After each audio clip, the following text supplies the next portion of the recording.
আল্লাহ রাব্বুল আলামিন পাক জানায় দেন রে বান্দা শুনো, আমি আল্লাহ রাব্বুল আলামিন এই দুনিয়ার মধ্যে যত আমার বান্দা বান্দিকে দেখতে পাও, আমি আল্লাহ রাব্বুল আলামিন এই মানুষগুলো বাদ দিয়া এই জমিনের মধ্যে যত মাখলুকাত দুনিয়ার মধ্যে আসমান থেকে জমিন পর্যন্ত এই দুভয়ের মধ্যে তোমরা যা কিছু দেখতে পাও, আমার আল্লাহ তাআলা বলেন পাহাড়গুলো দেখতে পাও, সাগরগুলো দেখতে পাও, আমি আল্লাহ রাব্বুল আলামিন এগুলোকে সৃষ্টি করতে আমি মাওলার কাছে লাগছে মাত্র 6 দিন। বলেন না সুবহানাল্লাহ।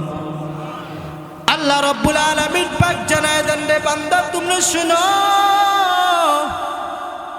আমি আল্লাহ রাব্বুল আলামিন এই মানুষগুলোকে এত পরিমাণ মহব্বত করি, এত পরিমাণ মায়া করি। এ মানুষ, আমার আল্লাহ তাআলা বলতেছেন এই মানুষগুলোকে আমি আল্লাহ তাআলার কাছে বানাইতে লাগছে, এই মানুষগুলোকে আমি আল্লাহ তাআলা আমার কুদরতি হাত দিয়ে সৃষ্টি করেছি। আমার কাছে সময় লেগেছে 6 মাসেরও বেশি। বলেন না সুবহানাল্লাহ। আল্লাহ রাব্বুল আলামিন পাক জানায় দেন রে গোলাম, আমি আল্লাহ রাব্বুল আলামিন এই মানুষগুলোকে তো সৃষ্টি করেছি। এই বান্দা একটু চিন্তা করে দেখো, চিন্তা করে দেখো, আমি আল্লাহ রাব্বুল আলামিন এই বান্দা বান্দিগুলোর নামে, প্রত্যেকটা মানুষের নামে আমি আল্লাহ তাআলা একটি করে জান্নাত তৈরি করেছি। আর একবার বলেন না সুবহানাল্লাহ। এ মুসলমান ভাইরা আমার, আমার আল্লাহ রাব্বুল আলামিন জানায় দেন রে বান্দা, দুঃখের বিষয় এই মানুষগুলো সবাই জান্নাতে যাইতে পারবে না। বলেন না নাউযুবিল্লাহ। আল্লাহ রাব্বুল আলামিন পাক বলেন এই মানুষগুলোর নামে আমি আল্লাহ তাআলা জান্নাতখানা তৈরি করেছি, কিন্তু আমার জান্নাতে এই মানুষগুলো সবাই যাইতে পারবে না। রাহমাতাল লিল আলামিন জানায় দেন উম্মত, আমার আল্লাহ তাআলা এই জমিনের মধ্যে যে উম্মতগুলোকে সৃষ্টি করেছে, এই মানুষগুলো যারা ঈমানওয়ালা হবে, যারা সৎ কাজ করবে, উলামায়ে কিরামদের পরামর্শ নিয়ে চলবে। আজকে এত সুন্দর চর ভিটেপাড়া জামে মসজিদের তাফসীরুল কুরআন মাহফিলে যে মানুষগুলো বসে বসে উলামায়ে কিরামদের বয়ান শুনে শুনে হিদায়াতের নূর যদি ওই মানুষগুলোর মধ্যে ঢুকে যায়, রাহমাতাল লিল আলামিন বলেন এবং আমার আল্লাহ তাআলা বলেন ইন্নাল্লাযীনা আমানু ওয়া আমিলুস সলিহাতি লাহুম জান্নাতিন তাজরি মিন তাহতিহাল আনহার। বলেন আল্লাহু আকবার। আমার আল্লাহ রাব্বুল আলামিন পাক বলেন মানুষ, আমি আল্লাহ রাব্বুল আলামিন এই মানুষগুলোর ভিতরে, যে মানুষগুলোর ভিতরে আমি আল্লাহ তাআলার ভয় থাকবে, যে মানুষগুলোর ভিতরে আমার তাকওয়া থাকবে, যে মানুষগুলোর ভিতরে আমার ইসলাম থাকবে, যে মানুষগুলোর ভিতরে ঈমান থাকবে, যে মানুষগুলো সৎ কাজ করবে, আমি আল্লাহ রাব্বুল আলামিন কালকে ওই কিয়ামতের ময়দানে আমার বন্ধু রাহমাতাল লিল আলামিনের সাথে তাদেরকে আমি জান্নাতে দিয়ে দেব। বলেন না সুবহানাল্লাহ। এ মুসলমান ভাইরা আমার, একটু চিন্তা করে দেখো, আমার আল্লাহ রাব্বুল আলামিন পাক বলেন আমি আল্লাহ তাআলা জমিনের মধ্যে এই মানুষগুলোকে সৃষ্টি করে দিয়েছি রে বান্দা। এ মানুষ তোমরা সাবধান, এই জমিনের মধ্যে তোমার ধন আছে, সম্পদ আছে, বাড়ি গাড়ি আছে, জমা জমি আছে, তোমার স্ত্রী সন্তানরা আছে রে বান্দা। এ বান্দা তোমরা সাবধান, সাবধান, এগুলোকে পাওয়ার পর আমি আল্লাহ তাআলাকে যেন তোমরা না ভুলে যাও। কারণ আল্লাহ রাব্বুল আলামিন পাক বলেন ইয়াউমা লা ইয়ানফাউ মালু ওয়ালা বানুন বলেন আল্লাহু আকবার। আমার আল্লাহ রাব্বুল আলামিন পাক জানায়া দেন গোলাম, আমি আল্লাহ রাব্বুল আলামিন এই দুনিয়ার মধ্যে তোমাদেরকে সৃষ্টি করে দিয়েছি রে বান্দা। এ মানুষ, তোমাদের সামনে এমন একটা দিন অপেক্ষা করতেছে, যে দিনটাকে তোমরা স্মরণ করবা, অবশ্যই স্মরণ করবা। আমি আল্লাহ রাব্বুল আলামিন কুরআনুল কারীমের মধ্যে বললাম মালু ওয়ালা বানুন। এ বান্দা, এমন একটা দিন তোমাদের সামনে অপেক্ষা করতেছে, ওই দিনটা হচ্ছে কিয়ামতের দিন। এ মানুষ, এই দুনিয়ার মধ্যে তুমি যত বাহাদুরি করো না কেন, আমি আল্লাহ রাব্বুল আলামিন মৃত্যু নামে এই জিনিসটা কিন্তু তোমাদের সামনে আমি রেখে দিয়েছি। কারণ আমি আল্লাহ কুরআনুল কারীমের মধ্যে বলেছি কুল্লু নাফসিন যায়িকাতুল মাউত। এ মানুষ, এই দুনিয়ার মধ্যে একটা প্রাণীও বেঁচে থাকতে পারবে না, সমস্ত প্রাণীদেরকে একদিন মৃত্যু স্বাদ গ্রহণ করতে হবে। তবে মানুষ, তোমরা শুনে নাও, এই মানুষের জিনকে আমি আল্লাহ তাআলার সামনে কঠোরভাবে বিচার হবে। ওই দিনে তোমরা আমার সামনে কিন্তু দাঁড়াইবা। আমি আল্লাহ রাব্বুল আলামিন এই জমিনের মধ্যে তোমাদেরকে সৃষ্টি করে দেওয়ার পরে বান্দা, আমি আল্লাহ ঘোষণা করলাম কাল ওই কিয়ামতের ময়দানে আমার কাছে তোমার এই ধন সম্পদ, তোমার সন্তান সন্ততি, তোমার মা বাবা, এগুলো কোনো কিছুই কাজে আসবে না। আল্লাহ রাব্বুল আলামিন পাক বলেন, মানুষ, এই যে তোমার ধন সম্পদ, তোমার সন্তানের জন্য কি পরিমাণ তুমি কষ্ট করতেছ রে বাবা। এ মানুষ, তোমরা তোমার সন্তানের জন্য, জমির জন্য, তার বাড়ি ঘর করার জন্য কি পরিমাণ কষ্ট ত্যাগ স্বীকার করতেছ।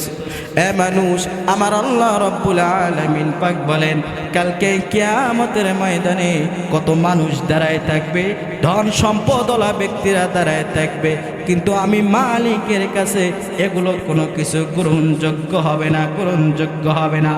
এ মানুষ, একটু চিন্তা করে দেখো, এই দুনিয়ার মধ্যে আপনার আমার ধন সম্পদ তো কোনো কিছুই কাজে আসে না রে গোলাম। এ মানুষ, একটু চিন্তা করে দেখো, কিছুদিন আগে কি একটা নিউজ পাও নাই? চট্টগ্রামের একটা শিল্পপতি, বড় একজন নেতা, বড় ধন সম্পদওয়ালা ব্যক্তির যুবক, এই চট্টগ্রামে কত বড় বড় বিল্ডিং বাড়ি করেছে, কত বড় বড় ব্যাংক ব্যালেন্সের টাকা পয়সা অর্থ সম্পদ জমাইছে। এই মানুষটা হঠাৎ করে সে দুনিয়া থেকে চলে গেছে। আরে যুবক ভাই, 4-5টা ফ্ল্যাট বাসা সে তৈরি করেছে রে বান্দা। এই মানুষটা দুনিয়া থেকে চলে যাওয়ার পর সন্তানেরা বাবার লাশটা নিচতলায় রাখিয়া 5তলায় সন্তানেরা তার জমা জমি নিয়া, তার ব্যাংক ব্যালেন্সের টাকা, এগুলো নিয়ে তারা চিন্তা করতেছে যে আপনি আমি, ও ভাই, কিভাবে ধন সম্পদগুলো নেওয়া যায়, আমার বাবার অর্থ সম্পদগুলো কিভাবে ভাগ বণ্টন করা যায়। এর নবীর উম্মত, ওই খবরের মধ্যে দেখা গেল বাবার লাশটা নিচতলার মধ্যে রাখিয়া সন্তানেরা জমা জমির জন্য পাগল হয়ে গেল। এই সন্তানগুলো অর্থ বাবার দিকে পাগল হয়ে গেল। বাবার লাশটা তারা আর খোঁজ নেই না। ওই এলাকার কিছু যুবক, উদীয়মান তরুণ যুবকরা, হৃদয়মান যুবকরা, এই যুবকগুলো আশেপাশে বাড়ি থেকে চাঁদা উঠায়া বাবার লাশের একটা কফিন, দাফন কাফনের ব্যবস্থা করেছে। এ মানুষ, একটু চিন্তা করে দেখো, তোমার এই দুনিয়ার মধ্যে আপনার আমার ধন সম্পদ তো কোনো কিছুই কাজে আসে না রে বান্দা। আমার আল্লাহ তাআলা বলেন কাল ওই কিয়ামতের ময়দানে এগুলো তোমার আমি মাওলার কাছে কোনো কিছু গ্রহণযোগ্য হবে না। আমার আল্লাহ রাব্বুল আলামিন পাক বলেন রে গোলাম, কালকে ওই কিয়ামতের ময়দানে তোমার কি গ্রহণযোগ্য হবে বান্দা জানো? আমি আল্লাহ রাব্বুল আলামিন এটাও কুরআনুল কারীমের মধ্যে বললাম, ইল্লা মান আতাল্লাহা সালিম। চিল্লায়ে বলেন আল্লাহু আকবার।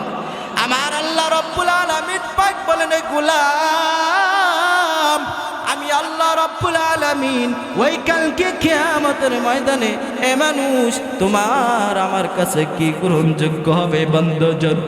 এ বান্দা, কাল ওই কিয়ামতের ময়দানে কঠিন মুসিবতের দিন এ মানুষ একটু চিন্তা করে দেখো। আমার আল্লাহ বলেন, কাল ওই কঠিন কিয়ামতের ময়দানে কত মানুষগুলো দাঁড়ায় দাঁড়ায় থাকবে, কত ধন সম্পদওয়ালারা দাঁড়ায় থাকবে, কত দেশের মন্ত্রীরা দাঁড়ায় থাকবে, কত শিল্পপতিরা দাঁড়ায় থাকবে।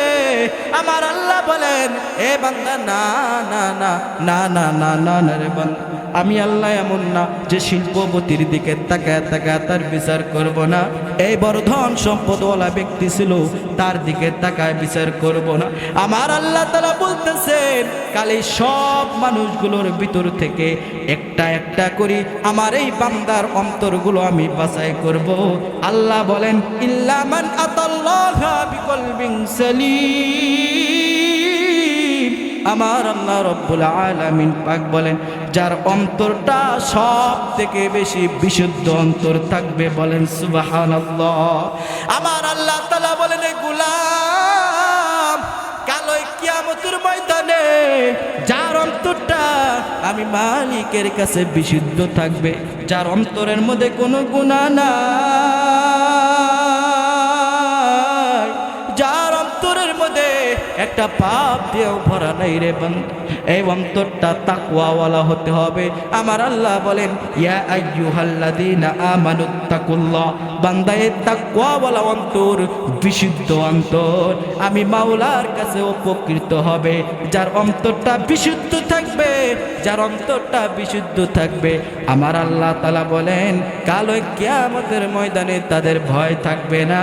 আমি আল্লাহ রাব্বুল আলামিন তাদেরকে জান্নাতের পোশাক পরিধান করায়া তাদেরকে জান্নাতে দিয়ে দেব, বলেন না সুবহানাল্লাহ। কারে প্রেমেতে ভুলে রইনি, এই দুনিয়ার মাঝার না মানলি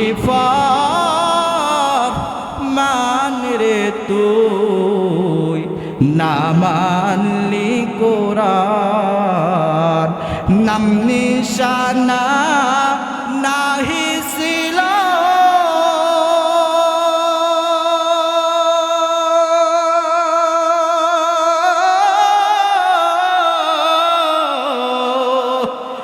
এ জীবন তোমায় কে দিল, কার দয়াতে আসিলি রে তুই, কার দয়াতে আসিনি রে তুই, এই দুনিয়ার মাঝার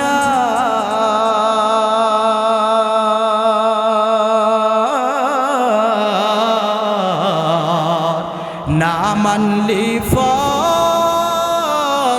মান রে তুই, না মানলি কোরআন, না মানলি মান রে তুই, না মানলি কোরআন। বলেন আল্লাহু আকবার।